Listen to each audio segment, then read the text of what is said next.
The ക്രിട്ടിക്കിലേക്ക് സ്വാഗതം. കേരളം മലയാളികളുടെ മാതൃഭൂമി എന്ന പ്രശസ്ത ഗ്രന്ഥത്തിൽ ശ്രീ EMS നമ്പൂതിരിപ്പാട് അയ്യങ്കാളിയെക്കുറിച്ച് പരാമർശിച്ചില്ല എന്ന വിമർശനം നിലനിൽക്കുന്നുണ്ടല്ലോ. വാസ്തവത്തിൽ EMS മാത്രമാണോ അയ്യങ്കാളിമാരെ തങ്ങളുടെ രചനയിൽ പരാമർശിക്കാതിരുന്നിട്ടുള്ളത്? കേരളത്തിലെ പ്രശസ്ത ചരിത്രകാരന്മാരുടെ കൃതികൾ പരിശോധിച്ചാൽ നമുക്ക് അയ്യങ്കാളിമാരെ കാണാൻ കഴിയുമോ? കീഴാള വിഭാഗങ്ങളെ കാണാൻ കഴിയുമോ? മുസ്ലിം വിഭാഗങ്ങളെ കാണാൻ കഴിയുമോ?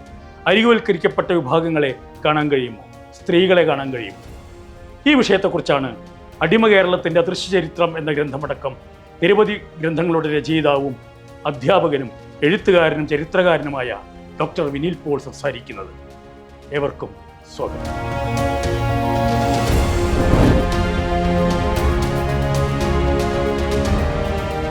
കേരളത്തിൻ്റെ ഒരു ചരിത്ര രചനയിൽ ഈ ചില ആളുകളെ ഉൾപ്പെടുന്ന അല്ലെങ്കിൽ ചില വിഭാഗങ്ങളെ സംബന്ധിച്ചുള്ള ആലോചനകൾ നടക്കുന്നില്ല, അല്ലെങ്കിൽ അവരെ കേന്ദ്രസ്ഥാനത്തിൽ നിർത്തിക്കൊണ്ടുള്ള ചില ആലോചനകളില്ല എന്നുള്ളൊരു വിമർശനം കുറേ നാളുകളായിട്ട് നമ്മൾ കേട്ടുകൊണ്ടിരിക്കുന്നതാണ്. പ്രത്യേകിച്ച് EMSൻ്റെ ആദ്യകാലങ്ങളിലെ ശ്രദ്ധേയമായിട്ടുള്ള കൃതി മലയാളികളുടെ മാതൃഭൂമി എന്ന് പറഞ്ഞ വർക്കിൽ അയ്യങ്കാളിയെക്കുറിച്ച് വാക്കേ പറയുന്നില്ലെന്നും പിന്നീട് അദ്ദേഹത്തോട് ചോദിക്കുമ്പോൾ ഞാൻ അങ്ങനെ ഒരാളെ കുറിച്ച് കേട്ടിട്ടില്ല എന്ന് പറഞ്ഞു എന്നൊക്കെ പറയുന്ന മറുപടികളുമൊക്കെ കാണുന്നു. പിന്നീട് അതിനെ ഉൾപ്പെടുത്തി ഈ ഭാഗങ്ങളും ഇപ്പോൾ പരിഷ്കരിച്ച പതിപ്പുമൊക്കെ കാണുന്നുണ്ട്.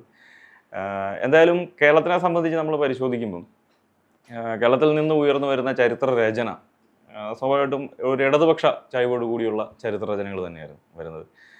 അപ്പോൾ അവർ എങ്ങനെയാണ് കേരളത്തിലെ ജനതയെ അഡ്രസ്സ് ചെയ്തത് എന്നുള്ളതാണ് പ്രധാനപ്പെട്ടൊരു ചോദ്യമാണ്. അപ്പോൾ ഈ ഹിസ്റ്ററിയുടെ ഒരു പ്രധാനപ്പെട്ട പ്രശ്നം, അല്ലെങ്കിൽ ഹിസ്റ്ററി എന്ന് പറയുന്ന ഒരു വിഷയം വൈജ്ഞാനിക മേഖലയിൽ അത് പ്രവർത്തിക്കുന്നത് സ്വാഭാവികമായിട്ട് ഏതെങ്കിലും ഒരു പ്രത്യേക നിമിഷങ്ങൾ ഓരോ തീമുകൾ വെച്ചിട്ടാണ്. നമ്മുടെ സൊസൈറ്റിയിൽ പോലെ തന്നെ നമ്മുടെ ജീവിതക്രമങ്ങളിലും നമ്മുടെ വസ്ത്രധാരണയിലും നമ്മുടെ എല്ലാവിധ മേഖലകളിലും സിനിമകളിലാണെങ്കിൽ പോലും നമ്മൾ ഓരോരോ ട്രെൻഡിൽ കാണാൻ സാധിക്കും. ഓരോ ട്രെൻഡുകൾ, ഓരോ ഫാഷൻ എന്നുള്ള രീതിയിൽ നമ്മൾ ചില കാര്യങ്ങളെ കാണും. അപ്പോൾ അങ്ങനത്തെ ഒരു റൂട്ടിൽ കൂടെ തന്നെയാണ് ഹിസ്റ്ററിയും സഞ്ചരിക്കുന്നത്. ഹിസ്റ്ററി എന്ന് പറഞ്ഞത് ആരെക്കുറിച്ചാണ് അന്വേഷിക്കേണ്ടത് എന്നുള്ളൊരു ചോദ്യം പണ്ട് മുതൽ തന്നെയുണ്ട്. അപ്പം ആദ്യകാലങ്ങളിൽ ചില ആളുകൾ പറയും ഒരു ഗ്രേറ്റ് മാൻ തിയറി എന്നുള്ളത്, അല്ലെങ്കിൽ ഒരു സമൂഹത്തിൽ ഏറ്റവും ശ്രദ്ധേയനായിട്ടുള്ളൊരു നേതാവ് അല്ലെങ്കിൽ ഒരു രാജാവ്, ഇവരെക്കുറിച്ചൊക്കെയാണ് പറയേണ്ടതെന്ന് പറയുന്ന വാദങ്ങൾ. അങ്ങനെയല്ല, ഹിസ്റ്ററി ഫ്രം ബിലോയാണ്. നമ്മൾ സൊസൈറ്റിയെക്കുറിച്ച് പഠിക്കുകയാണെങ്കിൽ താഴെത്തട്ടിൽ നിന്നാണ് പഠിക്കേണ്ടത് എന്നുള്ളൊരു ആരോപണം വരികയും അങ്ങനെ ചില അന്വേഷണങ്ങൾ നടത്തുന്ന മറ്റ് ചില പണ്ഡിതന്മാരെ നമ്മൾ കാണുന്നുണ്ട്. അപ്പോൾ എന്ന് പറഞ്ഞ പോലെ തന്നെ കേരളത്തിനെക്കുറിച്ചുള്ള ഒരു ആലോചനകൾ വന്നപ്പം ഒരു മാർക്സിസ്റ്റ് ആധിപത്യം തന്നെയാണ്, അല്ലെങ്കിൽ മാർക്സിനെ മുൻനിർത്തി ഒരു സാമ്പത്തിക ക്രമത്തിനെ എങ്ങനെ അഡ്രസ്സ് ചെയ്യാം എന്നുള്ളതിനെ സംബന്ധിച്ചുള്ള ആലോചനകളാണ് EMSൽ നിന്ന് തുടങ്ങുന്നതായിട്ട് നമ്മൾ കാണുന്നത്. അപ്പോൾ അത് ദാമോദരനാണെങ്കിലും ആ ഒരു രീതിക്ക് തന്നെയാണ് നമ്മൾ കാണുന്നത്. പക്ഷേ അദ്ദേഹത്തെ ഇങ്ങനത്തെ ഒരു രീതിയിൽ വേറൊരു രീതിയിൽ വിമർശനപരമായി അധികം ആളുകളാരും അങ്ങനെ സമീപിക്കുന്നത് കാണുന്നുമില്ല. എന്നാൽ ഏതാണ്ട് ഒരേ റൂട്ടിൽ തന്നെയാണ് ഇവർ സഞ്ചരിക്കുന്നത് എന്നുള്ളതിന് തർക്കവുമില്ല. അതിനുശേഷം പിൽക്കാലത്ത് വരുന്ന ചരിത്ര രചനകളാണെങ്കിൽ പോലും ഈ പിന്നീട് പ്രഗത്ഭരായിട്ടുള്ള പല ചരിത്ര പണ്ഡിതന്മാർ, രാജൻ ഗുരുക്കളും രാഘവാര്യരും അല്ലെങ്കിൽ KN ഗണേശ് ഉൾപ്പെടെയുള്ള പണ്ഡിതന്മാർ വരുന്ന സമയത്താണെങ്കിലും ഇത്തരത്തിലുള്ളൊരു ആരോപണം അവർക്ക് നേരെയും വരുന്നതായിട്ട് കാണുന്നുണ്ട്. അപ്പോൾ ഒരു ചരിത്ര വിദ്യാർത്ഥി എന്ന നിലയിൽ എൻ്റെ ഒരു മനസ്സിലാക്കൽ അതൊരു അക്കാദമികമായിട്ടുള്ള ഒരു ശക്തമായ അല്ലെങ്കിൽ ഒരു വിമർശനമല്ല എന്നുള്ളതാണ് അതിൻ്റെ ഒന്നാമത്തെ ഒരു പ്രശ്നം. അപ്പോൾ അവർ മുൻപോട്ട് വെച്ച എന്ന് വെച്ചാൽ അത് അവരുടെ വാദങ്ങൾ അല്ലെങ്കിൽ അവരുടെ ഒരു ചരിത്രത്തെ സംബന്ധിച്ചും അല്ലെങ്കിൽ അവർ ഈ ഒരു സിദ്ധാന്തത്തെ പിൻപറ്റിക്കൊണ്ട് ചരിത്രരചനയിൽ ഏർപ്പെടുന്നതും കുഴപ്പമാണെന്നുള്ള രീതിക്കുമല്ല. അതിൻ്റെ അകത്തൊരു പ്രധാന പ്രശ്നം അല്ലെങ്കിൽ നമ്മൾ മനസ്സിലാക്കേണ്ട ഒരു പോയിന്റ് എന്ന് പറഞ്ഞു കഴിഞ്ഞാൽ അവർ ഉദ്ദേശിക്കുന്ന ഒരു സിദ്ധാന്തങ്ങളുടെ അടിസ്ഥാനത്തിൽ സമൂഹത്തെ, മാർക്സിസ്റ്റ് സിദ്ധാന്തത്തിൻ്റെ അടിസ്ഥാനത്തിൽ സമൂഹത്തെ വിശകലനം ചെയ്യാനുള്ള ശ്രമങ്ങളാണ് നടത്തുന്നത്. അപ്പോൾ അത്തരം ഒരു പശ്ചാത്തലത്തിൽ മൊത്തത്തിൽ ഒരു ഇടതുപക്ഷ രാഷ്ട്രീയത്തിന് അല്ലെങ്കിൽ ഒരു മാർക്സിയൻ സിദ്ധാന്തങ്ങൾ ഉൾപ്പെടാത്ത അല്ലെങ്കിൽ അതിൽ അധികം ചർച്ച ചെയ്യേണ്ട എന്ന ഒരു നിലപാടുള്ള ഒരു മേഖല തന്നെയാണ് ജാതി എന്ന് പറയുന്നത്. അപ്പോൾ ആ ജാതിയുമായി ബന്ധപ്പെട്ട ആലോചനകളും ജാതിയുമായി ബന്ധപ്പെട്ട അനുഭവങ്ങളുമുള്ള മനുഷ്യരെക്കാൾ കൂടുതൽ പ്രാമുഖ്യം കൊടുക്കേണ്ടത് മറ്റ് വിഷയങ്ങൾക്കാണ് എന്നൊരു പഠിപ്പിക്കൽ ആദ്യം മുതൽ തന്നെയുണ്ട്. അപ്പോൾ അതിൻ്റെ ഒരു വെളിച്ചത്തിൽ തന്നെയാണ് ഇവരെല്ലാവരും തന്നെ ഇതിനെ ഇല്ല എന്നുള്ളൊരു രീതിയിൽ പറയുന്നുള്ളത് ആണ് അവർ പറയുന്നത്, അല്ലെങ്കിൽ അതിനെ ഒരു സൈദ്ധാന്തികപരമായി അവർ നേരിടുന്ന ആ ഒരു വാദത്തിലൂടെയാണ്. അങ്ങനെ ഒരു വാദം ശരിയാണ്, അതിനെ നമുക്ക് കേൾക്കാനും സാധിക്കുന്നതാണ്. അതായത് സിദ്ധാന്തങ്ങളുടെ പ്രകാരം മാർക്സിസ്റ്റ് രചനാ രീതിയിൽ ഇത്തരത്തിലുള്ള ജാതി അനുഭവങ്ങൾ പ്രസക്തമല്ലെന്നും അതുകൊണ്ട് ഇത്തരത്തിലുള്ള കാര്യങ്ങളെ നമ്മൾ പരിഗണിക്കാൻ, പ്രത്യേകിച്ച് അടിമത്തം, അയിത്തം പോലുള്ള കാര്യങ്ങളെയൊന്നും കാര്യമായ രീതിയിൽ പരിഗണിക്കേണ്ട ആവശ്യമില്ല എന്ന ഒരു നിലപാട് സിദ്ധാന്തങ്ങളുടെ അടിസ്ഥാനത്തിൽ മുൻപോട്ട് വെക്കുന്ന ഒരു വാദമുണ്ട്. അത് ഒരു പരിധിയോളം ശരിയാണ്, അല്ലെങ്കിൽ അവരെ സംബന്ധിച്ച് ശരിയാണെന്നുള്ളത് കാര്യം തന്നെ പറയാം.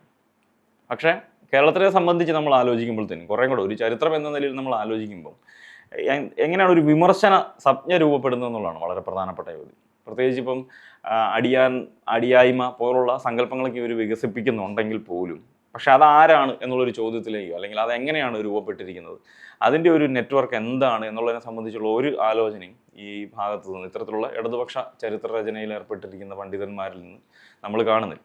അപ്പോൾ അതിൻ്റെ ഒരു തുടർച്ചയാണ് പിൽക്കാലത്ത് വരുന്ന സമയത്ത് കേരളത്തിൽ നിന്ന് ഉയർന്നു വരുന്ന മറ്റു പല ശ്രദ്ധേയരായിട്ടുള്ള ജാതിവിരുദ്ധ പോരാട്ടങ്ങളിൽ മുൻപിൽ നിന്ന് നയിച്ച പല ആളുകളെ ഒഴിവാക്കുന്നത് നമ്മൾ കാണുന്നത്. അതേസമയം ശ്രീനാരായണ മൂവ്മെൻറ്റിനെ ഇവർ പ്രത്യേകം പരിശോധിക്കുന്നതായിട്ട് കാണുന്നുണ്ട്. SNDPയുടെയും അതിന് വേറൊരു രാഷ്ട്രീയം മാനമുണ്ട്. ഒരു അക്കാദമിക മാനത്തേക്കാൾ അപ്പുറമായിട്ടുള്ള ഒരു രാഷ്ട്രീയ മാനത്തിന്, പ്രത്യേകിച്ച് ഏറ്റവും ഭൂരിപക്ഷം വരുന്നൊരു വിഭാഗമാണ് ഈഴവർ. അപ്പോൾ ആ ഒരു വിഭാഗത്തെ ഒരു ചരിത്രം കൃത്യമായി പരിഗണിക്കേണ്ടതാണ് എന്നൊരു ആലോചന ഒരു പരിധിയോളം ഉയർന്നു വരുന്നു. ബാക്കി വരുന്ന വിഭാഗങ്ങളെല്ലാം തന്നെ ഒരു വർഗ വിശകലനത്തിൻ്റെ അടിസ്ഥാനത്തിൽ മാറ്റി നിർത്തുന്ന ഒരു കാഴ്ചപ്പാടാണ് ഇവർ നടപ്പിലാക്കി. അപ്പോൾ എന്തായാലും അത് വ്യാപകമായ രീതിയിൽ വിമർശിക്കപ്പെട്ടിട്ടുണ്ട്. നിരവധി ചരിത്രകാരന്മാരും ദിലീപ് മേനോനെ പോലുള്ള ആളുകൾ ഉൾപ്പെടെയുള്ള ആരുടെ മാതൃഭൂമി എന്നുള്ള ചോദ്യങ്ങളൊക്കെ ചോദിക്കുന്നൊക്കെയുണ്ട്. അപ്പം ഇവരെന്തായാലും അഡ്രസ്സ് ചെയ്തിരിക്കുന്നത് ഒരു തെറ്റായിട്ടുള്ളൊരു റൂട്ടിലാണ് എന്നുള്ളതിന് യാതൊരു തർക്കവുമില്ല. അതായത് കേരളത്തിൻ്റെ ഒരു സാമൂഹ്യ പരിവർത്തനം വിശകലനം ചെയ്യുന്നതിനും അല്ലെങ്കിൽ അതിനെ വിശദമാക്കുന്നതിനും ഈ മാർക്സിസ്റ്റ് സിദ്ധാന്തത്തിലൂടെ നമുക്ക് സാധിക്കുമെന്നുള്ളത് തെറ്റിപ്പോയെന്നുള്ളതാണ് നമുക്ക് കാണാൻ സാധിക്കുന്നത്. കാരണം പിൽക്കാലത്ത് നടന്ന പഠനങ്ങൾ, പ്രത്യേകിച്ച് ഞാനൊക്കെ ഗവേഷണം ചെയ്യുന്നൊരു മേഖല ഈ അടിമത്തവുമായി ബന്ധപ്പെട്ട കാര്യങ്ങളൊക്കെ, അപ്പോൾ അതിനെയൊക്കെ പരിപൂർണമായി നിഷേധിച്ച ഒരു സമീപനമായിരുന്നു മാർക്സിസ്റ്റ് പണ്ഡിതന്മാർക്കിടയിലുണ്ടായിരുന്നു. എന്നാൽ ഇപ്പോൾ അത് മാറി പുതിയ ചില പഠനങ്ങൾ, എൻ്റെ പഠനമല്ല, മറ്റു പല ആളുകളുടെ ഏറ്റവും ശ്രദ്ധേയരായിട്ടുള്ള മറ്റു പല വിദേശ സർവകലാശാലകളിൽ നിന്ന് കേരളത്തിനെ സംബന്ധിച്ചും കൊച്ചിയെ സംബന്ധിച്ചും ഒക്കെ പഠനം നടത്തുന്ന ആളുകളുടെ പഠനങ്ങളൊക്കെ വന്ന സാഹചര്യത്തിലും കൂടുതൽ വിവരങ്ങൾ നമ്മുടെ നാട്ടിൽ നിന്ന് വിദേശത്തേക്ക് വിൽക്കപ്പെട്ടതിനെക്കുറിച്ചുള്ള അനുഭവങ്ങളൊക്കെ വരുന്ന സാഹചര്യത്തിൽ പിന്നീട് രാജൻ ഗുരുക്കളെ പോലെയുള്ള ചരിത്രകാരന്മാരാണ് കേരളത്തിൻ്റെ അടിമത്തത്തെക്കുറിച്ചുള്ള ഒരു പ്രാചീന കേരളത്തിൻ്റെ അടിമത്തത്തെ സംബന്ധിച്ചുള്ള ആലോചനകളൊക്കെ മുൻപോട്ട് വെക്കുന്നു. അപ്പോൾ ഇതൊരു മാറി വരുന്ന ഒരു പ്രവണത നമ്മൾ കാണുന്നുണ്ട് ഒരു പരിധിയോളം. അതായത് പുതിയ ഡാറ്റയും പഠനങ്ങളും വരുന്ന സമയത്തും ഇതും പരിഷ്കരിക്കാനുള്ള ശ്രമങ്ങൾ, പ്രത്യേകിച്ച് മാർക്സിസ്റ്റ് രീതിയിൽ മാത്രം ചരിത്രം എഴുതുന്നു എന്ന് പിടിവാശിയുള്ള ചില ആളുകളെ സംബന്ധിച്ച് അവരും അതിനോടൊപ്പം തന്നെ മാറ്റി അല്ലെങ്കിൽ മാറാൻ ശ്രമിക്കുന്നുണ്ടെന്നുള്ളതിന് യാതൊരു തർക്കവുമില്ല. അപ്പോൾ ഞാൻ പറഞ്ഞു വരുന്നത് ഇതാണ്, നമ്മളെ സംബന്ധിച്ച് ഈ ഇതിനകത്ത് ആരൊക്കെ ഉൾപ്പെട്ടിട്ടില്ല എന്നുള്ളൊരു ചോദ്യം ഒരു കാതലായി കിടക്കുന്നത് ഇതിൻ്റെ ഒരു സിദ്ധാന്തത്തിൻ്റെ പ്രശ്നത്തിൻ്റെ നടുവിലാണ്. ആ ഒരു കാരണത്തിൽ ഇപ്പോൾ നമ്മൾ PK ബാലകൃഷ്ണനെ പരിശോധിച്ചാൽ അദ്ദേഹം ഒരു അക്കാദമിക പണ്ഡിതനല്ലെങ്കിലും ജാതി വ്യവസ്ഥയും കേരള ചരിത്രം പോലുള്ള വർക്കുകൾ വരുന്ന സാഹചര്യത്തിലാണെങ്കിലും അങ്ങനത്തെ ചില കാര്യങ്ങൾ ഈ അയ്യങ്കാളിയെ പോലുള്ള ആളുകളെ അദ്ദേഹവും മുൻപോട്ട് വെക്കുന്നത്. അങ്ങനെ മറ്റു പല പുസ്തകങ്ങളുണ്ട്. ഇപ്പം ഡിക്ലൈൻ ഓഫ് നായർ നായർ മേധാവിത്വത്തിൻ്റെ പതനം എന്ന് പറയുന്നത് റോബിൻ ജെഫ്രിയുടെ പുസ്തകം. അതിൻ്റെ അകത്തും അത് അയ്യങ്കാളിയുടെ മുമ്പുള്ള പീരീഡിനെ കുറിച്ചാണ്, അദ്ദേഹത്തിൻ്റെ PhD പ്രബന്ധമാണ് പറയുന്നതെങ്കിലും അദ്ദേഹം മറ്റു പല വ്യക്തികളെ ശ്രദ്ധേയരായിട്ടുള്ള നിരവധി ആളുകൾ അതിനുശേഷം അദ്ദേഹത്തിൻ്റെ ഒരു ഗവേഷണ പരിധിയുടെ അപ്പുറം നിൽക്കുന്ന വ്യക്തികളെയും അദ്ദേഹം ഉൾപ്പെടുത്തിക്കൊണ്ടാണ് അതിനകത്ത് സംസാരിച്ചിരിക്കുന്നത്. പക്ഷെ അതിൻ്റെ അകത്തും നമ്മൾ അയ്യങ്കാളി എന്ന് പറഞ്ഞൊരു വാക്ക്, ഒരു വ്യക്തിനെ നമ്മൾ ഒരിക്കലും കാണുന്നില്ല. രണ്ട് രീതിയിൽ, ഒന്ന് കേവലമായിട്ട് അയ്യങ്കാളി എന്ന് പറഞ്ഞൊരു നേതാവ് എന്നതിനപ്പുറമായിട്ടുള്ള കേരളത്തിൻ്റെ ഒരു മുൻകാല അയിത്ത ജാതികളുടെ ഇടയിൽ നിന്ന് ഉയർന്നു വന്ന അനുഭവങ്ങളും അവരുടെ ഇടയിൽ നിന്ന് ഉയർന്നു വന്ന പ്രാദേശിക നേതാക്കളെയും ഒക്കെ ഉൾപ്പെടുത്താത്ത ഉള്ളൊരു ചരിത്രരചനയാണ് നമ്മൾ സ്വാഭാവികമായിട്ടും കാണുന്നത്. അപ്പോൾ അത് ഒരു ന്യായീകരണം ഇതാണ്, അതിനൊരു സൈദ്ധാന്തികപരമായ ഒരു പ്രശ്നം ആണ് ആരോപിക്കുന്നത്. പക്ഷേ ഇപ്പോഴത്തെ ഒരു ചരിത്രരചനാ പദ്ധതികളിൽ അത് പരിപൂർണമായി ഒഴിവാക്കൽ എന്ന നിലപാട് തന്നെയാണ് നമ്മൾ കാണുന്നത്. രണ്ട്, അതൊക്കെ വീണ്ടും പരിഷ്കരിക്കപ്പെടേണ്ടതാണ് എന്നൊരു നിരീക്ഷണമാണ് എനിക്ക് തോന്നുന്നത്.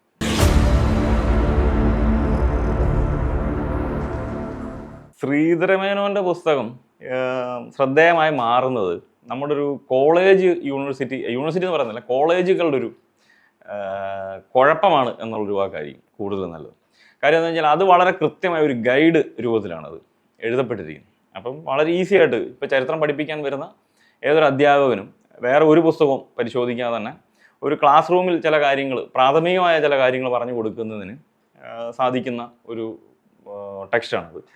അപ്പോൾ അത് നിരവധി പതിപ്പുകൾ ഇറങ്ങി. അതിൻ്റെ കാരണം ഇത്രേ ഉള്ളൂ, കോളേജ് വിദ്യാർത്ഥികൾ മാത്രമാണ് അത് വാങ്ങിക്കുന്നത് കൂടുതലും. അല്ലാതെ നമ്മൾ ഒരു കൊള്ളാവുന്ന ഒരു ഗവേഷണ പ്രബന്ധത്തിലോ അല്ലെങ്കിൽ ഒരു അക്കാദമിക നിലവാരം പുലർത്തുന്ന ഒരു ജേണലിൽ പ്രസിദ്ധീകരിക്കപ്പെടുന്ന ആർട്ടിക്കിളിനകത്തോ ഒരു ഇൻ്റർനാഷണൽ കോണ്ടെക്സ്റ്റിലുള്ള ഒരു വർക്കിൽ നമ്മൾ ഈ ശ്രീധരമേനോൻ്റെ പുസ്തകത്തിൻ്റെ ഒരു റെഫറൻസോ അല്ലെങ്കിൽ ശ്രീധരമേനോൻ എന്നുള്ളൊരു ടേമേ നമ്മൾ ഈ സർവേ ഓഫ് കേരള ഹിസ്റ്ററിയാണ് ഉദ്ദേശിക്കുന്നത്. അദ്ദേഹത്തിന് മറ്റ് ചില വർക്കുകളൊക്കെ ഉണ്ട്, അതിനെയൊക്കെ ചില ആളുകൾ കോട്ട് ചെയ്യാറൊക്കെ ഉണ്ട്. പക്ഷേ ഈ കേരള ചരിത്രം അദ്ദേഹം എഴുതിയ സർവേ ഓഫ് കേരള ഹിസ്റ്ററി എന്ന് പറയുന്ന ആ ഒരു വർക്ക് നമ്മൾ നിലവാരമുള്ള ഒരു അക്കാദമിക ഇടത്തിലും നമ്മൾ കാണാറില്ല. ഒന്നതാണ്, അത് ആഘോഷിക്കപ്പെടുക അല്ലെങ്കിൽ ആഘോഷം എന്നുള്ള രീതിക്കില്ല, അതൊരു ഗൈഡ് എന്നുള്ള രീതിക്ക് തന്നെയാണ് കാര്യമായ ആളുകൾ ഉപയോഗിക്കുന്നത്.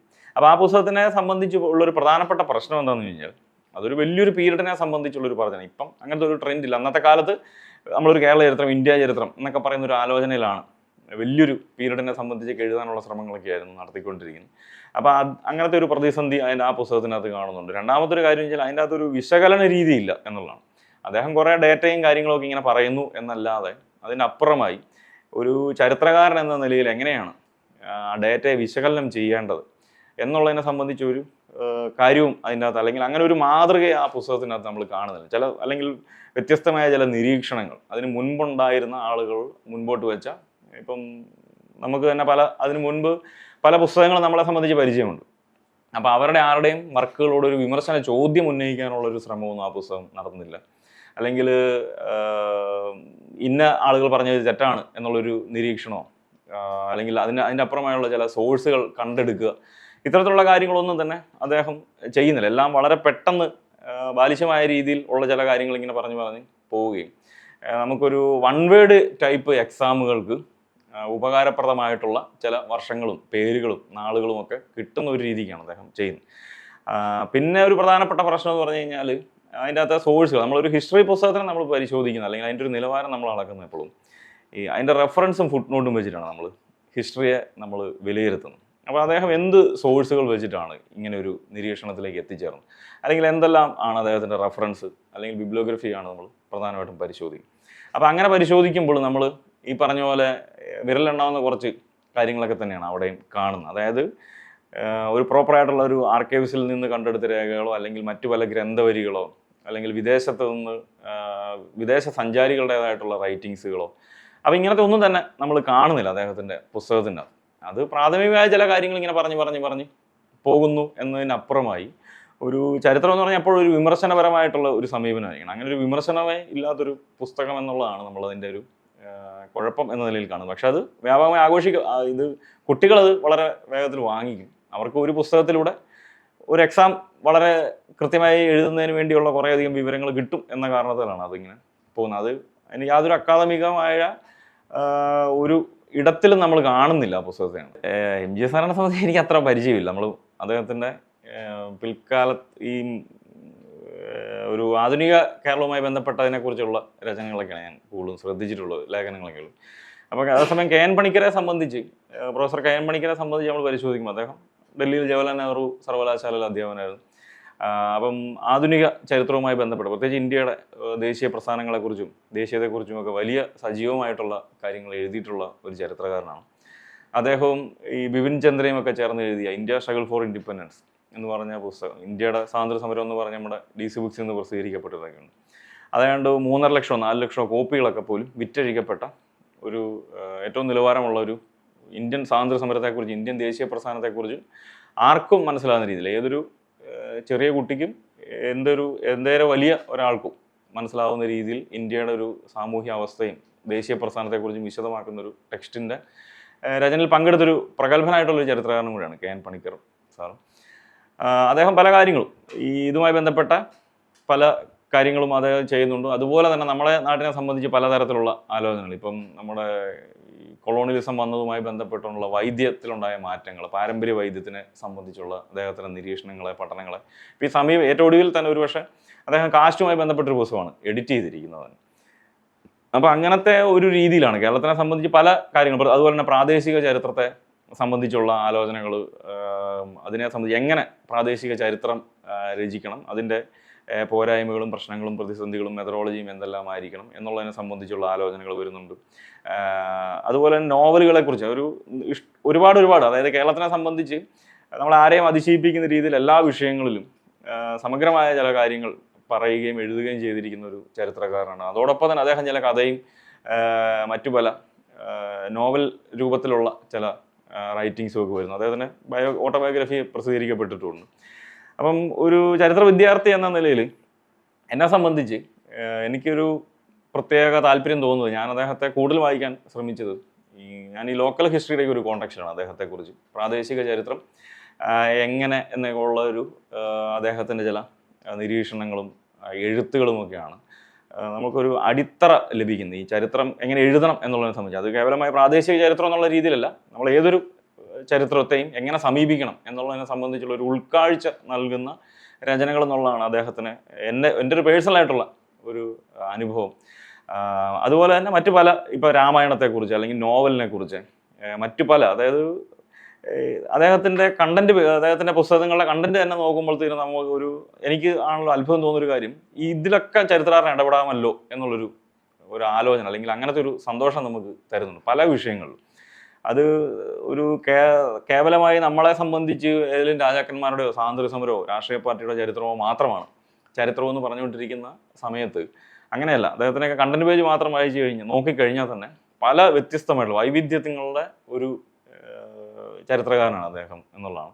അപ്പോൾ പല മെഡിസിനെ കുറിച്ച് പറയുന്നു, അല്ലെങ്കിൽ നമ്മുടെ നാട്ടിൽ നടക്കുന്ന സംഘർഷങ്ങളെ കുറിച്ച് പറയുന്നു, അല്ലെങ്കിൽ അന്നത്തെ പ്രത്യേകിച്ച് ഈ BJP സർക്കാരൊക്കെ വരുന്ന സമയത്ത് ഈ പാഠപുസ്തകങ്ങൾ തിരുത്തുന്നതിൻ്റെ കോണ്ടാക്സിലുള്ള ആലോചനകളെ, ടിപ്പു സുൽത്താൻ്റെ വാള് എന്ന് പറഞ്ഞൊരു സീരിയലോ അങ്ങനെ എന്തോ ഒരു കാര്യം വന്നതിൻ്റെ കോണ്ടാക്സിൽ ഈ വർഗീയത എങ്ങനെ എതിർക്കാം, അല്ലെങ്കിൽ വർഗീയത എങ്ങനെയാണ് ചരിത്രത്തിനുള്ളിൽ ഇടപെടുന്നത്, വർഗീയതയുടെ ചരിത്രം എന്താണ് എന്നുള്ളതിനെ സംബന്ധിച്ച് ഏറ്റവും വിമർശനങ്ങൾ മുൻപോട്ട് വെച്ചതും അദ്ദേഹത്തിന് തന്നെ ഈ രചനകളിൽ അദ്ദേഹം തന്നെ പറയുന്നുണ്ട് ചില അഭിമുഖങ്ങൾക്കകത്ത് ഈ RSSകാർ അദ്ദേഹത്തിനെ ഉപദ്രവിക്കാൻ വരും എന്നൊക്കെയുള്ള കാര്യവും അദ്ദേഹത്തിന് അങ്ങനത്തെ ഒരു ഇൻഫർമേഷൻ അദ്ദേഹത്തിന് തന്നെ സ്റ്റുഡൻസ് JNUവിലെ തന്നെ ചില സ്റ്റുഡൻസ് അദ്ദേഹത്തിന് മുൻപേ പറഞ്ഞു കൊടുത്തു, അങ്ങനെ അദ്ദേഹം രക്ഷപ്പെട്ട കാര്യം എന്നൊക്കെ ഉള്ള രീതിയിലുമുള്ള കാര്യങ്ങളൊക്കെ. അതായത് അദ്ദേഹത്തിൻ്റെ ചരിത്രം ഞാൻ പറഞ്ഞു വന്നത്, അദ്ദേഹം എഴുതുന്ന കാര്യങ്ങൾ കേവലമായ ഒരു അക്കാദമിക സർക്കിളിനുള്ളിൽ ഏതെങ്കിലും ഒരു യൂണിവേഴ്സിറ്റിക്കുള്ളിൽ മാത്രമല്ല നിൽക്കുന്നത്, ജനങ്ങൾക്കിടയിലേക്കും അത് ആരെ ലക്ഷ്യമിട്ടാണോ എഴുതുന്നത് അവരുടെ ഇടയിലേക്കും വളരെ കൃത്യമായി എത്തുന്നുണ്ട് എന്നൊരു കാഴ്ചയാണ്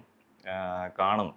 അപ്പോൾ കേരളത്തിനെ സംബന്ധിച്ച് മൊത്തത്തിൽ കേരളത്തിൻ്റെ ഒരു ചരിത്ര ആലോചനയിൽ ഒരു വ്യത്യസ്ത കാഴ്ചപ്പാട് മുൻപോട്ട് വെക്കാൻ സാധിച്ചിട്ടുണ്ട്. പക്ഷേ അദ്ദേഹത്തിനെ എപ്പോഴും ഒരു ഇടതുപക്ഷത്തിനുള്ളിൽ മാത്രം അല്ലെങ്കിൽ ഇങ്ങനത്തെ രീതിയിൽ മാത്രം വായിക്കാമുള്ളൂ എന്നുള്ളൊരു അവസ്ഥയിലേക്ക് വരികയും, പിന്നെ നമ്മൾ സംബന്ധിച്ച് നമ്മുടെ നാട്ടിലെ ഒരു വായനാ സംസ്കാരം, പ്രത്യേകിച്ച് ചരിത്ര വായനാ സംസ്കാരം, ഈ ചിന്ത പ്രസിദ്ധീകരിച്ച് കഴിഞ്ഞാൽ പിന്നെ അതൊരു പോപ്പുലർ വായനയിലേക്ക് പോകത്തില്ല എന്നൊരു കുഴപ്പം കിടക്കുന്നുണ്ട്.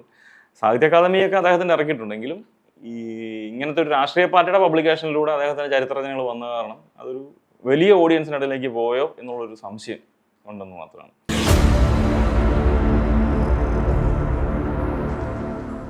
ഈ മുസ്ലിം സമൂഹത്തിനെ സംബന്ധിച്ചുള്ളൊരു ചരിത്ര രചന നമ്മൾ പരിശോധിക്കുമ്പം ഇപ്പോൾ തെക്കൻ കേരളത്തിനെ സംബന്ധിച്ചുള്ള ചരിത്ര ആലോചനകളൊന്നും തന്നെ നമ്മൾ കാണുന്നില്ല. ഇപ്പോൾ റോബിൻ ജെഫ്രി എന്ന അദ്ദേഹത്തിന് തുടക്കത്തിൽ അതൊരു സ്വാഭാവികമായിട്ടും അദ്ദേഹത്തിൻ്റെ വർക്ക് പറയാൻ കാര്യം നമ്മുടെ ഏറ്റവും കൂടുതൽ പ്രഭാഷണങ്ങളിലും ഏറ്റവും കൂടുതൽ ഒരുപക്ഷെ കോട്ട് ചെയ്യപ്പെട്ട ഒരു ചരിത്ര പുസ്തകം എന്നുള്ള നിലയ്ക്കാണ് റോബിൻ ജെഫ്രിയുടെ വർക്കിനെ നമ്മൾ കാണുന്നത്, നായർ മേധാവിൻ്റെ പതനം. അത് തിരുവിതാംകൂറിനെ സംബന്ധിച്ചുള്ള ഒരു പരിവർത്തനത്തിൻ്റെ, നായരെയും ക്രിസ്ത്യാനിയെയും കുറിച്ചുള്ള ഒരു പഠനമാണെങ്കിലും അത് ഒരുമാതിരിപ്പെട്ട എല്ലാ സമൂഹങ്ങളുടെ ഒരു പരിവർത്തനത്തിന് ഒരു ഹിസ്റ്ററി നൽകുന്നൊരു പുസ്തകമാണ്. അപ്പോൾ അതിൻ്റെ തുടക്കത്തിൽ തന്നെ അദ്ദേഹം സൂചിപ്പിക്കുന്നുണ്ട് ഇതിനകത്ത് ഇനി വരുന്ന ഭാഗങ്ങളിൽ മുസ്ലിങ്ങളെക്കുറിച്ച് ഒരു പരാമർശവും ഇല്ല എന്നൊരു വരി അദ്ദേഹം അതിനകത്ത് ചേർക്കുന്നുണ്ട്. അപ്പം അങ്ങനത്തെ ഒരു ആലോചന കാര്യമായ രീതിയിൽ നടക്കുന്നില്ലെങ്കിലും പ്രാദേശിക ചരിത്ര രചനകളിലും അതുപോലെ തന്നെ മറ്റു പല ഒരു പോപ്പുലർ ഹിസ്റ്ററി റൈറ്റിങ്സിൻ്റെയൊക്കെ ഒരു കോണ്ടക്സ്റ്റിലുമൊക്കെ മുസ്ലിം സമൂഹത്തെക്കുറിച്ച് മലബാറിലും കോഴിക്കോടും ഒക്കെ ഉള്ള അങ്ങനെ ചില കാര്യങ്ങൾ നടക്കുന്നുണ്ട് എന്നുള്ളതൊരു ഒരു സൈഡിലാണ്. പക്ഷേ എന്നാൽ കഴിഞ്ഞ ഒരു 10-20 വർഷമായിട്ട് കേരളത്തിൽ ഏറ്റവും കൂടുതൽ അക്കാദമികമായ പുതിയ പഠനങ്ങൾ നടക്കുന്ന അന്വേഷണ മേഖല എന്ന് പറയുന്നത് മുസ്ലിം സമൂഹത്തിനെ സംബന്ധിച്ചുള്ള ആലോചനകൾ മാത്രമാണ്. കാര്യം ശ്രദ്ധേയരായിട്ടുള്ള നിരവധി മുസ്ലിം സമൂഹത്തിനിടയിൽ നിന്ന് തന്നെ വന്ന ശ്രദ്ധേയരായിട്ടുള്ള നിരവധി ഗവേഷകർ, ഇൻ്റർനാഷണൽ ലെവലിൽ അറിയപ്പെടുന്ന ഗവേഷകർ ഇന്ത്യക്ക് അകത്തും പുറത്തുമായിട്ടുള്ള ഏറ്റവും ശ്രദ്ധേയമായിട്ടുള്ള യൂണിവേഴ്സിറ്റിയിൽ പഠിക്കുകയും പഠിപ്പിക്കുകയും ചെയ്യുന്നു. അവർ കേരളത്തിനെ സംബന്ധിച്ചും മുസ്ലിം സമൂഹത്തിനെ സംബന്ധിച്ചുള്ള വ്യത്യസ്തമായിട്ടുള്ള ആലോചനകൾ മുൻപോട്ട് കൊണ്ടുവരുന്നു. സമുദ്രങ്ങളെ സംബന്ധിച്ചുള്ള പഠനങ്ങളൊക്കെ വരുന്നു. അപ്പോൾ അതിൻ്റെ ഏറ്റവും വലിയൊരു മാറ്റം എന്ന് പറയുന്നത് അവരുണ്ടാക്കിയ ഏറ്റവും വലിയൊരു ചലനം എന്ന് പറയുന്നത് ഈ കേരളത്തിനെ സംബന്ധിച്ചുള്ളൊരു ആലോചന എപ്പോഴും ക്ഷേത്ര കേന്ദ്രീകൃതമായിരുന്നു. ക്ഷേത്രങ്ങൾക്കകത്തു നിന്നാണ് കേരളം ഉണ്ടായി വന്നത്. ക്ഷേത്രങ്ങൾ പരിവർത്തനപ്പെട്ടിട്ടാണ് ക്ഷേത്രവും അതിൻ്റെ ഇക്കോണമി പരിവർത്തനപ്പെട്ടിട്ടാണ് കേരളം മലയാളി എന്നുള്ളൊരു നിർവചനത്തിലേക്ക് എത്തിച്ചേർന്നതെങ്കിൽ അങ്ങനെയല്ല, ക്ഷേത്രങ്ങളിലൂടെയല്ല, നമ്മൾ കടൽ കടന്നു വന്ന മറ്റു പല അനുഭവങ്ങളും വളരെ പ്രധാനപ്പെട്ടതാണ്. അതാണ് വളരെ പ്രധാനപ്പെട്ട പങ്ക് വഹിച്ചത്. മലയാളിയാക്കി തീർത്തതും ഒരു വ്യത്യസ്ത രൂപത്തിലും ഭാവത്തിലുമേക്കൊക്കെ മലയാളിയെ മാറ്റി തീർത്തത് കടലും അതുമായി ബന്ധപ്പെട്ട സാമൂഹ്യ അനുഭവങ്ങളുമാണ് എന്നൊരാലോചന ഇവർ മുൻപോട്ട് കൊണ്ടുവരുന്നുണ്ട്. അപ്പോൾ അങ്ങനത്തെ ചില പഠനങ്ങൾ വന്ന ഒരു സാഹചര്യത്തിൽ, അതുപോലെ തന്നെ ചെറിയ ചെറിയ പ്രാദേശിക ചരിത്രങ്ങളെ സംബന്ധിച്ചുള്ള ഒരാളെ, മലപ്പുറത്തിനെ സംബന്ധിച്ചും കോഴിക്കോടിനെ സംബന്ധിച്ചുള്ള പഠനങ്ങൾ വരുന്നു. അങ്ങനെ ഒരു നിരവധിയായിട്ടുള്ള പഠനങ്ങൾ, ഏറ്റവും കൂടുതൽ പഠനങ്ങൾ ഒരുപക്ഷെ ഈ സമീപ സമയങ്ങളിൽ നടന്നത് അറബി മലയാളത്തെക്കുറിച്ചും അങ്ങനെ എല്ലാ മേഖലകളിലും, അതായത് സോഷ്യൽ സയൻസ് ഡിസിപ്ലിനുകൾക്കകത്ത് എല്ലാ വിഷയങ്ങൾക്കുള്ളിലും ഏറ്റവും സജീവമായ രീതിയിൽ ഇപ്പം ഗവേഷണം നടന്നുകൊണ്ടിരിക്കുന്നത് ഈ മുസ്ലിം സമൂഹത്തെക്കുറിച്ചുള്ള അന്വേഷണങ്ങൾ തന്നെയാണ്. മുസ്ലിം ഫെമിനിസവുമായി ബന്ധപ്പെട്ടിട്ടുള്ള പഠനങ്ങൾ ഉൾപ്പെടെയുള്ള കാര്യങ്ങൾ നമ്മൾ കാണുന്നുണ്ട്. അതേസമയം അതും പരിപൂർണമായി മാറ്റി നിർത്തിയ ഒരു രീതി തന്നെയാണ്. അവിടെയും നമ്മളൊക്കെ ഒരു പ്രശ്നം കിടക്കുന്നത്, നമുക്ക് മാറ്റി നിർത്തി എന്നുള്ളൊരു ചോദ്യം ഒരിക്കലും അക്കാദമികമായി സാധ്യമല്ല. കാര്യം എന്താണെന്ന് വെച്ച് കഴിഞ്ഞാൽ അവർ പറയുന്നത് ഞങ്ങൾ ഇന്നൊരു രീതിയിലാണ് ഞങ്ങൾ ചരിത്രത്തെ സമീപിക്കുന്നത്. അപ്പോൾ ആ ഒരു രീതിക്കുള്ളിൽ ഇത്തരത്തിലുള്ള ഈ വർഗ സങ്കല്പത്തിനുള്ളിൽ ഇത്തരത്തിലുള്ള ന്യൂനപക്ഷങ്ങളോ ദളിതരോ മാർജിനലൈസ്ഡ് സെക്ഷനോ ഒന്നും തന്നെ, അല്ലെങ്കിൽ ജെൻഡറുമായി ബന്ധപ്പെട്ട ആലോചനകളെ പരിഗണിക്കേണ്ട ആവശ്യമില്ല എന്ന ഒരു കാര്യം അവിടെ ഓൾറെഡി ഉണ്ട്. അപ്പോൾ അങ്ങനത്തെ സ്ഥലത്തേക്ക് നിങ്ങൾക്ക് ഇവിടെ പ്രവേശനമില്ല എന്ന് പറഞ്ഞിടത്ത് നിങ്ങൾ എന്തുകൊണ്ട് ഞങ്ങളെ കയറ്റിയില്ല എന്നൊരു ചോദ്യം പ്രസക്തമല്ല എന്നുള്ളതാണ് എനിക്ക് തോന്നുന്നത്. സ്ത്രീകളെ സംബന്ധിച്ചും അതേ രീതിക്ക് തന്നെയാണ് നമ്മൾ കാണുന്നത്. സ്ത്രീകളെക്കുറിച്ചുള്ള ഒരു ആലോചനകൾ കേരളത്തിൻ്റെ ഒരു മരം, അത് കേരളത്തിൽ മാത്രമല്ല ലോകമെമ്പാടുമുള്ള ചരിത്രം എപ്പോഴും സ്ത്രീകൾക്ക് വിരുദ്ധമായിട്ടുള്ളതും, അല്ലെങ്കിൽ സ്ത്രീകൾ വിരുദ്ധം എന്നുള്ളതല്ല, സ്ത്രീകളെ ഉൾപ്പെടുത്താതെ തന്നെയാണ് പലപ്പോഴും നടന്നിരിക്കുന്നത്.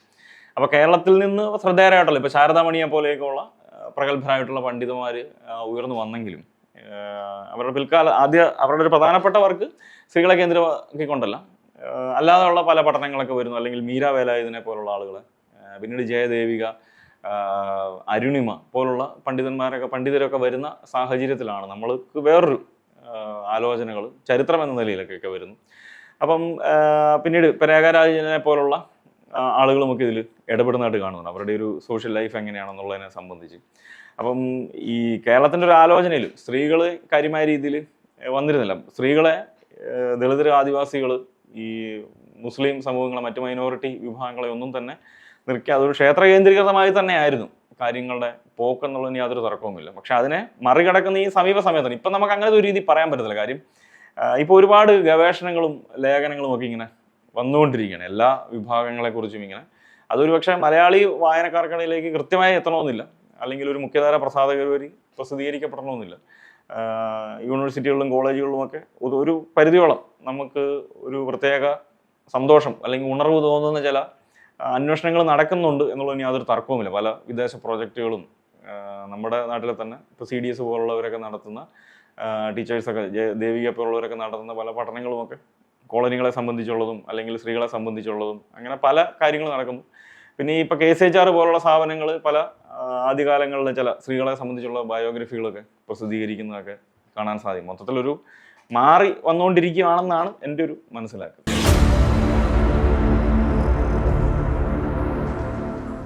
ഒരു 80കൾക്ക് ശേഷം വ്യാപകമായ രീതിയിലാണ് ഒരു ദളിത് എന്നുള്ളൊരു സങ്കല്പം മുൻപോട്ട് വെച്ചുകൊണ്ടുള്ള ഒരു ആലോചന നടക്കുന്നു.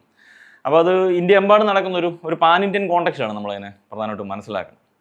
അപ്പോൾ അതിനെ സംബന്ധിച്ച് നമ്മുടെ ഒരു വായന പ്രധാനമായിട്ടും നമ്മൾ പറയുന്ന ചരിത്രങ്ങൾ ഇതൊന്നും വലിയ പ്രസാധകർ വഴിയോ അല്ലെങ്കിൽ വലിയ യൂണിവേഴ്സിറ്റികൾക്ക് വേണ്ടി എഴുതുന്ന ചരിത്രങ്ങളല്ലെങ്കിൽ പോലും അത് ജനങ്ങളുടെ ജീവിതത്തിൽ ഇടപെടാനും രാഷ്ട്രീയത്തിൽ ഇടപെടാനും ശ്രമിക്കുന്ന ചില വർക്കുകളാണ് അവർ ചെയ്യുന്നത്. അപ്പോൾ അതെങ്ങനെ ഫലം കൊണ്ടുവന്നുള്ളതാണ് പ്രധാനപ്പെട്ട ചോദ്യമായി വരുന്നത്. അപ്പോൾ നമ്മൾ BSPയുടെ ഒരു ഫോർമേഷൻ്റെയൊക്കെ ഒരു ഹിസ്റ്ററി പരിശോധിക്കുമ്പം UP പോലുള്ള സ്ഥലങ്ങളിൽ നിരവധിയായിട്ടുള്ള ദളിത് ലൈഫുകളെ കുറിച്ച് അവരിങ്ങനെ വ്യാപകമായി എക്സ്പ്ലോർ ചെയ്തുകൊണ്ട് വരികയാണ്. പല പ്രാദേശിക കഥകളും 1857 സ്വാതന്ത്ര്യ സമരത്തിൻ്റെ ഒന്നാം ആ ഒരു ഇൻഫർമേഷൻ കൊടുത്തത് ഒരു ദളിതനായിട്ടുള്ള ഒരാളാണെന്ന് പറയുക, പല സ്വാതന്ത്ര്യ സമര നേതാക്കളെ വീണ്ടെടുത്തുകൊണ്ട് വരിക, ഇങ്ങനത്തെ വലിയ, അതായത് നിലവിൽ ഉള്ള ഒരു ചരിത്രത്തിൻ്റെ ഉള്ളിൽ വളരെ കൃത്യമായി ദളിതരെ പ്ലേസ് ചെയ്യുന്നതിന് അവർക്ക് സാധിക്കും. അതിൻ്റെ ഒരു റിസൾട്ട് നമ്മൾ BSP ഭരണത്തിൽ വരുന്നതിൻ്റെയാണ് അതിൻ്റെ ഒരു റിസൾട്ട് എന്നുള്ള രീതിക്കാണ്. പക്ഷെ നമ്മൾ ഇപ്പുറത്തേക്ക് വരുമ്പോൾ നമ്മുടെ സൗത്തിലേക്ക് വരുന്ന സാഹചര്യത്തിൽ ഇവരിങ്ങനെ വ്യാപകമായി പറയുന്നുണ്ട്, കുറേയധികം കാര്യങ്ങൾ പറയുന്നു. പക്ഷെ ഇതൊരിക്കലും ഒരു രാഷ്ട്രീയപരമായ അല്ലെങ്കിൽ ഒരു രാഷ്ട്രീയ ആയുധമായി മാറുന്നതിനും അല്ലെങ്കിൽ രാഷ്ട്രീയത്തിലേക്ക് ഒരു പ്രവേശനം സാധ്യമാക്കുന്നതിന് ഒരിക്കലും നമ്മുടെ നാട്ടിൽ നടന്ന ഒരു കീഴാളപക്ഷ അല്ലെങ്കിൽ കീഴാള വിഭാഗത്തിൽ നിന്നും ദളിത് വിഭാഗത്തിൽ നിന്നും ഉയർന്നു വന്ന എഴുത്തുകാരുടെ രചനകൾക്ക് സാധിക്കുന്നില്ല. അങ്ങനെ ഒരു വലിയൊരു കുഴപ്പം ഇതിനകത്ത് നിൽക്കുന്നു. അപ്പോൾ ഇനി ഇവരുടെ ചരിത്രങ്ങൾ എന്ന് വെച്ചാൽ അതൊരു മോശമായിട്ടുള്ളൊരു ചരിത്രമെന്നോ അല്ലെങ്കിൽ അതൊരു ഒരു അന്തിമമായ അല്ലെങ്കിൽ എന്തെങ്കിലും ഒരു റിസൾട്ടിലേക്ക് എത്തിച്ചേർന്നോ എന്നുള്ളൊരു നിരീക്ഷണമല്ല. ഇവരുടെ പഠനങ്ങൾ വന്നത് നിരവധി മാറ്റങ്ങൾക്ക് കാരണമായിട്ടുള്ള യാതൊരു തർക്കവുമില്ല. അപ്പോൾ ഇവരുടെ പലതരത്തിലുള്ള വലിയ പ്രസാധകർ വഴി അല്ലെങ്കിലും ചെറിയ പ്രസാധകരാണോ, ചെറിയ ചെറിയ മാസികകൾ വഴിയാകാം, പത്രങ്ങൾ വഴിയാകാം, പ്രഭാഷണങ്ങൾ വഴിയാകാം, ലഘുലേഖകൾ വഴിയാകാം, അങ്ങനെ പല രീതിയിൽ ഇതിനെക്കുറിച്ചുള്ള നിരന്തരമായി കലഹിച്ചുകൊണ്ടിരിക്കുന്നത് നമ്മൾ കാണുന്നുണ്ട്. ഇപ്പം കെ കൊച്ചിൻ്റെ ആണെങ്കിലും സലിംകുമാർ സാറിൻ്റെയും അങ്ങനെ പല ആളുകളും ഇത്തരത്തിലുള്ളൊരു കാര്യങ്ങൾ പോൾ ചെരക്കോട്ടിനെ പോലുള്ളവരുമൊക്കെ കാണുന്നുണ്ട്. THP ചന്താരശ്ശേരിയാണ് ഏറ്റവും കൂടുതൽ കാര്യമായ മേഖലയിൽ ഈ ഇതിൽ പങ്കെടുക്കുന്നത്. അപ്പോൾ അദ്ദേഹം കുറേയധികം ആളുകളുടെ ബയോഗ്രഫികൾ സൂചിപ്പിക്കുന്നുണ്ട്. ഇവർക്കെല്ലാം കൃത്യമായ സ്ഥാനങ്ങൾ. അപ്പോൾ ഇവിടെ ചെയ്യുന്ന ഒരു രീതി, നമ്മൾ ചരിത്രത്തിൻ്റെ അകത്ത് ചെയ്യാൻ ശ്രമിക്കുന്ന ആളുകൾ ഈ നമുക്കൊരു സ്പേസ് ഉണ്ടാക്കിയെടുക്കാനുള്ള ഒരു ശ്രമമാണ് നടക്കുന്നത്. അപ്പോൾ ഇവർ ചെയ്തൊരു രീതി, ഇപ്പം ചന്താരശ്ശേരി ചെയ്തത് സ്വാഭാവികമായിട്ടും ഈ ദളിതർക്കിടയിൽ നേതാക്കൾ ഉണ്ടായിരുന്നു എന്നുള്ളൊരു കാര്യം പൊതുസമൂഹത്തിന് മനസ്സിലാക്കാൻ വേണ്ടി അയ്യങ്കാളി അല്ലെങ്കിൽ പാമ്പാടി ജോൺ ജോസഫ്, പൊയ്കയിൽ യോഹന്നാൻ എന്നുള്ള ടൈറ്റിലുകളിൽ അദ്ദേഹം നിരവധി ജീവിതങ്ങളെ ഇങ്ങനെ കൊണ്ടുവന്നു. അദ്ദേഹം കേരള ചരിത്രത്തെ സംബന്ധിച്ചും ചില കാര്യങ്ങൾ എഴുതിയിട്ടൊക്കെയുണ്ട്. ഇപ്പുറത്തെ സൈഡിലും ഇതേ രീതിക്ക് തന്നെയാണ് അവർ ചെയ്തുകൊണ്ടിരിക്കുന്നത്. അപ്പം നമ്മൾ ഒരു ഇല്ലാത്തതിനെ ഒരു മാറ്റി നിർത്തിയതാണ്, അതുകൊണ്ട് ഞങ്ങൾ അവിടെ തിരിച്ച് കയറ്റി നിർത്തുന്നു എന്ന ഒരു നിലപാടിലാണ് വരുന്നത്, വർക്കുകൾ കൂടുതലായി വരുന്നത്. അപ്പം അതേസമയം ഈ ഒരു രചനാരീതി നേരിടുന്ന ഒരു പ്രധാനപ്പെട്ട പ്രശ്നമെന്ന് പറഞ്ഞു കഴിഞ്ഞാൽ ഇതിന് പ്രോപ്പറായിട്ടുള്ള ഒരു തെളിവുകളില്ല എന്നുള്ളൊരു കാര്യം വരുന്നു. കൂടുതലും വാമൊഴിയെ ആശ്രയിച്ചുകൊണ്ട് തന്നെയാണ് വരുന്നത്. അപ്പോൾ അതിൻ്റെ അകത്ത് വാമൊഴിയാണെങ്കിലും തെളിവുകൾ നമുക്കുണ്ടെങ്കിലും ഇപ്പോൾ കുറേ ആർക്കൈവൽ ഡേറ്റ കണ്ടെടുത്തുകൊണ്ട് വരുന്നത് ഒരിക്കലും ഒരു ഹിസ്റ്ററി അല്ല. പഴയ എന്തെങ്കിലും തിരുവനന്തപുരത്തു നിന്നോ കൊച്ചിയിൽ നിന്നോ ഏതെങ്കിലും ആർക്കൈവ്സിൽ പോയി പഴയ കുറേ സംഭവങ്ങളുടെ വലിയ ലിസ്റ്റ് എടുത്തുകൊണ്ട് വരുന്നത് ഒരിക്കലും ഹിസ്റ്ററി ആകുന്നില്ല. വാമൊഴി മാത്രം കളക്ട് ചെയ്യുന്നത് ഒരിക്കലും ഹിസ്റ്ററി ആകുന്നില്ല. അപ്പോൾ നമ്മളെ സംബന്ധിച്ച് ഹിസ്റ്ററി എന്ന് പറയുന്നത് വാമൊഴിയാണെങ്കിലും വരമൊഴിയാണെങ്കിലും അതിനോട് ചില വിമർശനപരമായ ചില സമീപന ചോദ്യങ്ങളും നിലവിലെ ചരിത്രരചനയോട് ചില ചോദ്യങ്ങളും ചോദിക്കാൻ സാധിക്കുന്നിടത്താണ് അതൊരു ഹിസ്റ്ററിയായി മാറുന്നത്. അപ്പോൾ ആ ഒരു ശ്രമം ഇവരുടെ ഭാഗത്തു നിന്ന് കാര്യമായ രീതിയിൽ വരുന്നത്. അവിടെയാണ് PK ബാലകൃഷ്ണൻ വേറിട്ട് നിൽക്കുന്ന ഒരു പ്രധാനപ്പെട്ട പോയിന്റ്. അതാണ് PK ബാലകൃഷ്ണൻ ഇതേ രീതിക്ക് തന്നെയുള്ള അല്ലെങ്കിൽ അക്കാദമിക ചരിത്രകാരന്മാർ പരിഗണിക്കാത്ത ഒരു മേഖലയിൽ നിൽക്കുന്ന ഒരു എഴുത്തുകാരനാണ്. പക്ഷേ അദ്ദേഹം ചരിത്രകാരന്മാരോട് ചില ചോദ്യങ്ങൾ ചോദിക്കുന്നുണ്ടായിരുന്നു, അക്കാദമിക ചരിത്രകാരന്മാർ. പക്ഷേ ഇപ്പുറത്തെ സൈഡിൽ നമ്മൾ കാണുന്ന അങ്ങനത്തെ ഒരു ചോദ്യം കാര്യമായ രീതിയിൽ വരുന്നത് എന്ന് വെച്ചാൽ ചോദ്യമില്ലെന്നുള്ളതല്ല, കാര്യമായ രീതിയിൽ ഒരു വിമർശന ചോദ്യം എന്ന നിലയ്ക്ക് മുൻപോട്ട് വെക്കുന്നതിന് സാധിക്കില്ല. കുറേയധികം കാര്യങ്ങൾ നമുക്ക് കൗതുകം ഉണർത്തുന്നതും പുതുമയുള്ളതുമായ കുറേ കാര്യങ്ങൾ പറയാൻ സാധിച്ചു. പക്ഷെ അതിനെ ഒരു ചരിത്ര വിജ്ഞാനീയത്തിലേക്ക് കണ്ണി ചേർക്കുന്നതിന് സാധിച്ചോ എന്നുള്ളതാണ് ഒരു പ്രധാനപ്പെട്ട. അങ്ങനെ ചേർത്തെങ്കിൽ മാത്രമേ ഉള്ളൂ ഹിസ്റ്ററി എന്ന് പറഞ്ഞ ടെക്സ്റ്റുകൾ നിലനിൽക്കുകയുള്ളൂ. അപ്പം നമ്മളല്ലാതെ പരിശോധിച്ച് കഴിഞ്ഞാൽ നമ്മൾ നോക്കിക്കഴിഞ്ഞാൽ നമ്മൾ കഴിഞ്ഞ 100 വർഷത്തിനിടയിൽ ഇഷ്ടം പോലെ പുസ്തകങ്ങൾ പ്രസിദ്ധീകരിക്കപ്പെട്ടിട്ടുണ്ട് പല സമൂഹങ്ങൾക്കിടയിലും സമുദായത്തിനിടയിലും. പക്ഷെ നമ്മൾ എന്തുകൊണ്ടാണ് ചില പുസ്തകങ്ങളെ പറയുന്നതെന്ന് ചോദിച്ചു കഴിഞ്ഞാൽ അത് ചരിത്ര രചനയെ പിടിച്ചുലയ്ക്കുന്നതിന് അതിന് ചില ചോദ്യങ്ങൾ ചോദിക്കുന്നതിന് സാധിച്ചു എന്ന നിലയ്ക്കാണ് ആ പുസ്തകങ്ങൾ പരിഗണിക്കപ്പെടുന്നത്. അപ്പം അങ്ങനെ നമ്മൾ പരിശോധിക്കുമ്പം ഇവരുടെ പുസ്തകങ്ങൾ എത്രത്തോളമാണ് ചരിത്രരചനയെ പിടിച്ചുലച്ചത് എന്നൊരു ചോദ്യമാണ് വരുന്നത്. എങ്കിലും അങ്ങനെ നമുക്ക് പരിപൂർണമായി മാറ്റാൻ പറ്റത്തില്ല. ചില ഇതിനെയും ഒഴിവാക്കാൻ പറ്റാത്ത ചില സംഭവങ്ങളുണ്ട്, അല്ലെങ്കിൽ ഇങ്ങനത്തെ ചില കാര്യങ്ങളെയും കൂടെ കേരളത്തിൻ്റെ ഒരു പരിവർത്തന നിമിഷങ്ങളിൽ പറയണം എന്ന ഒരു ഇടം നിർമ്മിച്ചെടുത്തതിൽ ഇവർ വളരെ പ്രധാനപ്പെട്ട പങ്ക് വഹിച്ചിട്ടുണ്ട് എന്നുള്ളതിന് യാതൊരു തർക്കവും. ചരിത്ര വിദ്യാർത്ഥി എന്ന നിലയിൽ ഞാനും പ്രധാനമായിട്ട് ശ്രമിക്കുന്നത് ഈ കേരളത്തിനെ സംബന്ധിച്ച് എനിക്കും കുറേയധികം ഉൾക്കാഴ്ചകൾ നൽകിയതും ഈ സൂചിപ്പിച്ച പോലെയുള്ള ഒരു പോപ്പുലർ മേഖലയിലുള്ള പുസ്തകങ്ങളൊക്കെ തന്നെയാണ് കൂടുതലും ഹിസ്റ്ററിയെ സംബന്ധിച്ചുള്ള ആലോചനകൾ. പിന്നീട് ഞാനത് മനസ്സിലാക്കുകയാണ് അതിനെ അങ്ങനെയല്ല വായിക്കേണ്ടത് എന്നുള്ളൊരു കാര്യത്തിലേക്ക് മനസ്സിലാകുന്നത്. അപ്പോഴത്തേനുമാണ് സ്വാഭാവികമായിട്ടും തെളിവുകൾ കണ്ടെടുക്കുക, അല്ലെങ്കിൽ നിലവിൽ പറയാത്ത ചില കാര്യങ്ങൾ അല്ലെങ്കിൽ സിദ്ധാന്തങ്ങളുടെ അടിസ്ഥാനത്തിൽ മാറ്റി നിർത്തിയിരിക്കുന്നതിനെ എങ്ങനെ അതിനോടെങ്ങനെ ചില ചോദ്യങ്ങൾ ചോദിക്കാം എന്നുള്ള ഒരു ആലോചന സ്വാഭാവികമായിട്ടും എൻ്റെ അധ്യാപകർ വഴിയൊക്കെയാണ് എനിക്കും ലഭിക്കുന്നത്. അത്ര ഒരു ആലോചനയും ഐഡിയയും ലഭിക്കുന്നത്. അപ്പോൾ അതിൻ്റെ ഒരു പശ്ചാത്തലത്തിൽ ഞാൻ ചെയ്യാൻ ശ്രമിക്കുന്ന കാര്യം ഇങ്ങനെയാണ്, ഇവിടെയുള്ള ചില വാദങ്ങൾക്ക് എങ്ങനെയാണ് ചില ബദൽ മാതൃകകൾ നിർമ്മിക്കുക എന്ന് വെച്ചാൽ അത് തെറ്റാണെന്നുള്ള രീതിയിലല്ല, ഇങ്ങനെയും നമുക്ക് മനുഷ്യനെ കാണാവുന്നതാണ്. മനുഷ്യർ പല രീതിയിലാണ് ജീവിക്കുന്നത്. അപ്പം അതിൻ്റെ ഒരു വൈവിധ്യവും എങ്ങനെയൊക്കെയാണ് നമുക്ക് പരമാവധി ജനജീവിതങ്ങളെ കൂടുതൽ അടുത്തറിയുന്നതിനും ഇങ്ങനെയുമൊക്കെ ആളുകൾ ജീവിക്കുന്നുണ്ട് എന്നുള്ളൊരു കാര്യം പറയാനുമുള്ളൊരു ശ്രമമാണ് ഞാൻ കൂടുതലായി നടത്തുന്നത്. അതുകൊണ്ടാണ് ഞാൻ പ്രധാനമായിട്ടും അതുപോലെ തന്നെ മറ്റൊരു പ്രധാന മേഖല അല്ലെങ്കിൽ എന്നെ സംബന്ധിച്ച് സോഴ്സുകൾ എന്നുള്ള രീതിയിൽ ഈ മിഷണറിമാരുടെ റൈറ്റിങ്സും കാര്യങ്ങളുമൊക്കെയാണ് കൂടുതലായിട്ട് ചില മേഖലകളിൽ ഉപയോഗിക്കാൻ ശ്രമിച്ചിരിക്കുന്നത്. ഈ കേരളത്തിൽ വന്ന 19ാം നൂറ്റാണ്ട് മുതൽ പ്രവർത്തിക്കുന്ന മിഷണറിമാരുടെ നിരവധിയായുള്ള പ്രസിദ്ധീകരണങ്ങൾ. അപ്പോൾ അതിൻ്റെ എന്ന് വെച്ചാൽ അത് അതേപടി റീപ്രൊഡ്യൂസ് ചെയ്യാന്നുള്ളൊരു ആലോചനയുമല്ല, അത് നമുക്ക് എല്ലാവർക്കും അവൈലബിൾ ആയിട്ടുള്ളൊരു കാര്യമാണ്. ഇന്നത്തെ കാലത്ത് ഗൂഗിളിൽ ഓൺലൈനിൽ നമുക്ക് പല ഇടങ്ങളിൽ നിന്ന് അത് കിട്ടുന്നതാണ്. പക്ഷേ അത് വെച്ചിട്ട് എങ്ങനെയാണ് നമ്മുടെ ഇന്നത്തെ ഒരു രാഷ്ട്രീയപരമായിട്ടുള്ള ചില കാര്യങ്ങൾ, പ്രത്യേകിച്ച് ദളിത് ക്രിസ്ത്യൻ മേഖലയിലുള്ള ചില ചോദ്യങ്ങൾ ചോദിക്കുന്നതിനും അല്ലെങ്കിൽ നമ്മുടെ ഒരു വിഭവങ്ങളുടെയും ഉടമസ്ഥാവകാശത്തെ സംബന്ധിച്ചുള്ള ചോദ്യങ്ങളുമൊക്കെ ഇത്തരത്തിലുള്ള രേഖകൾ വഴി സാധ്യമാണ്. അപ്പം അങ്ങനത്തെ ചില മേഖലകളായിരുന്നു ഞാൻ ആദ്യ സമയങ്ങളിൽ ചെയ്തുകൊണ്ടിരുന്നത്. പ്രത്യേകിച്ച് അടിമത്തം പോലുള്ള അനുഭവങ്ങൾ ഇവിടുത്തെ താഴ്ന്ന വിഭാഗത്തിൽപ്പെട്ട ആളുകൾ ഒളിച്ചോടി പോകാൻ ശ്രമിച്ചു. അവരെങ്ങനെയൊക്കെയാണ് ഇതിനെ പ്രതിരോധിച്ചത് എന്നുള്ളൊരു ചോദ്യം വരുന്നത്. അതായത് നമ്മുടെ ഒരു സങ്കല്പം എന്ന് പറഞ്ഞു കഴിഞ്ഞാൽ ഈ സ്വയം കീഴടങ്ങുക എന്നൊരു അങ്ങനെ ഒരു വാക്കാണ് പ്രത്യേകിച്ച് EMS പോലുള്ള ആളുകളൊക്കെ ഉപയോഗിക്കുന്നത്. അതായത് അടിമത്തം ജാതി എന്ന് പറയുന്ന ആ ഒരു ക്രമമുണ്ട്, ആ ക്രമത്തിൽ നമ്മൾ സ്വയം കീഴടങ്ങി ജീവിക്കുന്നവരാണ്. പക്ഷേ എന്നെ സംബന്ധിച്ച് എനിക്ക് കിട്ടിയ വിവരങ്ങളും മറ്റു പല വാമൊഴികളും എല്ലാം വെച്ച് നമ്മൾ നോക്കുമ്പോൾ അതൊരിക്കലും അങ്ങനെ ഒരു കാര്യമില്ല. സ്വയം കീഴടങ്ങിയവരുണ്ടായിരിക്കാം, ഇല്ലെന്നുള്ളതല്ല. പക്ഷേ സ്വയം കീഴടങ്ങാതെ ഞങ്ങൾ സ്വയം കീഴടങ്ങുന്നവരല്ല എന്ന് പ്രഖ്യാപിച്ചുകൊണ്ട് സ്വാതന്ത്ര്യത്തെക്കുറിച്ചും ഒളിച്ചോടാൻ ശ്രമിക്കുകയും ചില പ്രതിരോധങ്ങൾ തീർക്കുകയും കാട്ടിന് നടുവിലേക്കും ചതുപ്പിലേക്കും ഒക്കെ ഒളിച്ചോടി പോകുന്ന നിരവധി താഴ്ന്ന ജാതിക്കാരെ കാണണം. അപ്പോൾ ഇങ്ങനെയുള്ള മനുഷ്യരെ വീണ്ടെടുക്കുക എന്നുള്ളത് തന്നെ ഒരു പ്രധാനപ്പെട്ട കാര്യമാണ്. കേരളത്തിൻ്റെ ഒരു ചരിത്ര ആലോചനകളിൽ ഇത്തരത്തിലുള്ള അതൊരു പ്രതിരോധത്തിൻ്റെ ഒരു രൂപമാണ്. അപ്പോൾ ഇവരെല്ലാം എങ്ങനെയെല്ലാം നമ്മൾ പ്രതിരോധിച്ചതെന്നുള്ളൊരു കാര്യമാണ് ആദ്യ സമയങ്ങളിൽ നോക്കുക. പിന്നീട് ഈ കൊളോണിയൽ ഹണ്ടിങ്ങിനെ കുറിച്ചും അല്ലെങ്കിൽ എൻവയോൺമെൻറ്റൽ ഹിസ്റ്ററിയുടെ ഒരു ചില കാര്യങ്ങളൊക്കെ നോക്കാൻ സാധിച്ചിട്ടുണ്ട്. അതെങ്ങനെയാണ് ഈ കുടിയേറ്റം പോലുള്ള അതിനൊരു വിമർശനം എന്നുള്ള രീതിക്കാണ് അതിനെയും ആലോചിച്ചിരിക്കുന്നത്. ഇന്നിപ്പം ഭയങ്കരമായി ഗ്ലോറിഫൈ ചെയ്യാൻ ശ്രമിക്കുന്നതാണ് അത്. അപ്പോൾ അങ്ങനെയല്ല, ഇവരും ചില പ്രശ്നങ്ങളും കാടും നമ്മുടെ എൻവയോൺമെൻറ്റും ഒക്കെ ചേഞ്ച് ചെയ്യുന്നതിന് ഇത്തരത്തിലുള്ള പ്രവർത്തനങ്ങളും കൊളോണിയലിസവും ഒക്കെ കാരണമായിട്ടുണ്ടെന്നുള്ളതാണ്. പിന്നെ ഇപ്പം നോക്കാൻ ശ്രമിച്ചുകൊണ്ടിരിക്കുന്നത് ഈ കൊളോണിയൽ ഫോട്ടോഗ്രാഫിയെക്കുറിച്ചുള്ളൊരു ആലോചനയാണ്. അതും പ്രധാനമായിട്ടും ഈ പോസ്റ്റ് കൊളോണിയൽ പണ്ഡിതന്മാർ മുൻപോട്ട് വെക്കുന്ന ഒരു ചില കപടവാദങ്ങളുണ്ട്. ഈ ബ്രിട്ടീഷ് നിർമ്മിതമാണ് അല്ലെങ്കിൽ യൂറോപ്യൻ നിർമ്മിതമായിട്ടുള്ള ചില കാര്യങ്ങൾ മാത്രം വീണ്ടും വീണ്ടും പറഞ്ഞുകൊണ്ടിരിക്കുക എന്ന ഒരു വാദം. അപ്പം എന്നെ സംബന്ധിച്ചും അല്ലെങ്കിൽ അങ്ങനെ ചിന്തിക്കുന്ന പല ഗവേഷകരുമുണ്ട്. അപ്പം ഞങ്ങൾ മുൻപോട്ട് വെക്കുന്ന ഒരു പ്രധാനപ്പെട്ട കാര്യം, എന്തുകൊണ്ട് ആണ് ഈ ഫോട്ടോഗ്രാഫുകൾ വെച്ചുകൊണ്ട് തന്നെ എന്തുകൊണ്ടാണ് ഇവിടുത്തെ താഴ്ന്ന ജാതിക്കാർക്ക് മാത്രം വസ്ത്രങ്ങൾ ഇല്ലാതിരിക്കുന്നത്, അല്ലെങ്കിൽ വസ്ത്രം ഇടാതിരിക്കുന്നതിൻ്റെ ഒരു കാരണം അത് ബ്രിട്ടീഷുകാരോ കൊളോണിയലിസമോ അല്ല. ഇവിടെ ഒരു വിഭാഗം ആളുകൾക്ക് വസ്ത്രം ഇല്ലാതാക്കിയത് ബ്രിട്ടീഷ് കൊളോണിയലിസം അല്ല. അപ്പോൾ ആ ഒരു കാരണത്തെ എങ്ങനെ ഈ ഫോട്ടോഗ്രാഫിലൂടെ നമുക്ക് ചോദ്യം ചെയ്യാം, നിലവിലുള്ള അല്ലെങ്കിൽ ഒരു ആഭ്യന്തരമായി നിലനിൽക്കുന്ന ജാതിയുടെ പ്രശ്നത്തെ എങ്ങനെ ഫോട്ടോഗ്രാഫിലൂടെ അഡ്രസ്സ് ചെയ്യാം എന്നുള്ള ചില നിരീക്ഷണങ്ങളുമൊക്കെയാണ് സമീപ സമയത്ത് നടത്തിക്കൊണ്ടിരിക്കുന്നത്.